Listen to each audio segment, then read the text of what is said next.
Hi, let's talk about that sacred morning cup of coffee. Have you ever really wondered what would actually happen if you gave it up for a whole month? You know, we all grab a coffee thinking, I need energy. It's almost automatic.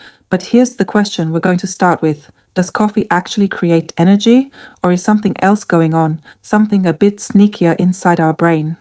The answer is pretty surprising. To understand coffee, you first have to meet the main character of this story, a molecule called adenosine. Think of it as your brain's personal sleepiness tracker. The longer you're awake, the more of it builds up, latching onto receptors and telling your brain, hey, maybe it's time to power down. So, here's where caffeine pulls its trick. It's a master impersonator. Its molecular shape is so similar to adenosine that it can easily slip into those same brain receptors. But instead of sending a sleepy signal, it just blocks them. So coffee isn't giving you energy. It's just keeping you from feeling tired. It's an illusion. So here's our plan. First, we're really going to pull back the curtain on this energy illusion. Then we'll walk you through what a 30-day detox actually looks and feels like. We even have a wild story about why plants invented caffeine in the first place. After that, we'll cover some solid alternatives for your morning routine.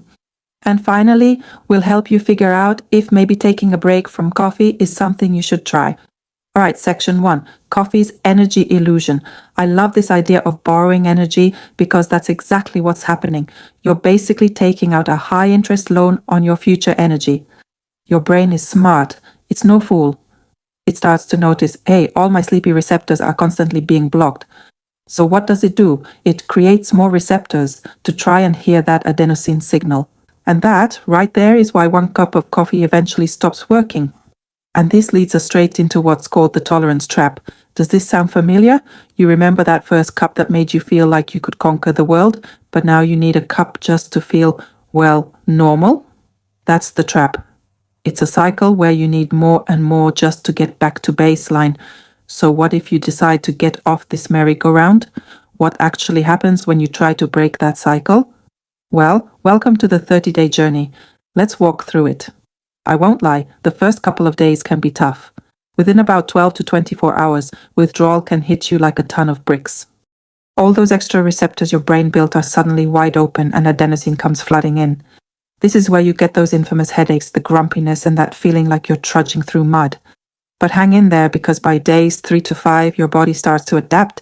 The fatigue might linger, but the good news is that the really intense, sharp cravings for coffee usually start to fade. The catch? Your brain starts looking for another way to get that pleasant dose of dopamine. So don't be surprised if you suddenly find yourself craving sugar and junk food. And then, the turning point. This is where you start to see the light at the end of the tunnel. Around the 1-week mark, people often report that their sleep quality significantly improves. You get more deep, restorative REM sleep. Your mood begins to level out and your stress hormone levels can actually start to drop. You start to feel better. Now weeks 2 and 3, this is where the real magic happens. This is the great brain reset. Those adenosine and dopamine receptors start returning to their original settings. People often notice their thinking becomes clearer, their memory sharper, and that nagging voice in their head demanding coffee simply disappears. Let's quickly recap this journey. You power through the withdrawal, your sleep improves significantly after about a week, your brain hits the reset button around week 3. And by that final week, you're running on your own natural, sustainable energy. All right, time for a little fascinating detour. We've talked a lot about what caffeine does to us, but have you ever stopped to wonder why it even exists? I mean, it's not like the coffee plant is preparing for a big presentation on Monday morning, right? So what's the evolutionary point of this substance? The answer is actually pretty cool. Not for energy, for war. For plants, caffeine is a weapon. That's right, the same molecule that perks us up is a natural insecticide. It paralyzes and can even kill insects that try to munch on the plant's leaves. So yeah, every time you're sipping that latte, you're drinking a highly effective bug repellent. Just let that sink in for a second. All right, that was interesting. Now back to practical matters. If you're thinking, okay, maybe I'll try this, the next question is always, but how will I survive the mornings? So let's talk about how you can actually thrive without coffee. First off, going cold turkey can be absolutely brutal. A much gentler and kinder way is the tapering method. Just start by slowly cutting back. Maybe replace one of your coffees with green tea, which has much less caffeine, and then eventually you can switch to herbal teas. It really helps take the edge off the withdrawal. So what do you replace that coffee ritual with? Here are 5 things that build real energy. Getting some sunlight first thing in the morning is huge for your internal clock. Moving your body, even just a brisk walk, gets the blood flowing. Prioritizing sleep is, well, non-negotiable. Ensuring you have enough electrolytes like potassium and magnesium is key for cellular energy.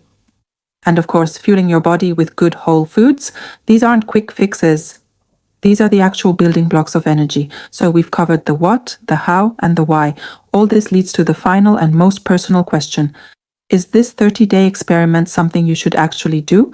And let's be super clear, this isn't about demonizing coffee. For many people, it's perfectly fine in moderation. But if you're struggling with things like anxiety, or you just can't seem to get a good night's sleep, or you live on that roller coaster of energy spikes and crashes, a 30-day break could be an incredibly eye-opening experiment for you. And this quote from our research really hits the nail on the head. You often don't even realize the subtle ways caffeine might be affecting your mood, sleep, or stress levels until it's gone. The clarity you gain on the other side is often the greatest reward of all. So I'll leave you with one question to ponder.